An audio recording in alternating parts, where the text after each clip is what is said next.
सोनाळे गावचे सुनील हरड यांच्या घरी साखर चतुर्थी निमित्ताने गणपती बाप्पा विराजमान झाले होते।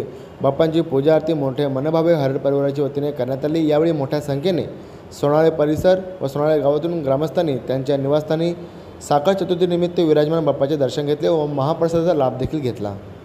मी सर्व गणेश भक्तांना गणेशोत्सवाच्या हार्दिक शुभेच्छा देतो।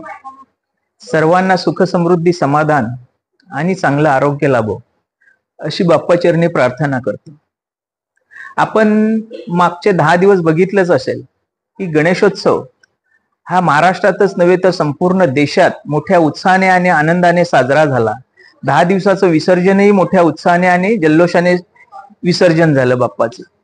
परंतु गणपती बाप्पाला नवसाला पावणारा देव म्हणून सगळेच जण त्याची ख्याती आहे, म्हणून काही जण ज्याला आमच्या मराठी शब्दात साखर चौथ म्हणून म्हणतात ते त्या दिवशी गणपती येऊन आणि दुसऱ्या दिवशी 1.5 दिवसाचा गणपती, दुसऱ्या दिवशी म्हणजे आजचं विसर्जन। तर खरोखरच गणपती बाप्पा सगळ्यांच्या मनोकामना पुऱ्या करतो, म्हणून बाप्पाला प्रत्येक जण घरोघरी बसून थाटामाटाने त्याची पूजा करतात, मनोभावे त्याची पूजा करतात। खरोखरच मी मगाशी पण सांगितलं की संपूर्ण महाराष्ट्रात नव्हे संपूर्ण देशात गणेशोत्सव हा सर्वात मोठ्या प्रमाणात साजरा होतो। त्याचं कारण म्हणजे गणपती बाप्पा हा सर्वांच्या इच्छा पूर्ण करतो। आज आम्ही माजी सरपंच मिनलताई हरड आणि सुनील हरड यांच्या घरी 1.5 दिवसाच्या गणपतीसाठी आलेलो आहोत।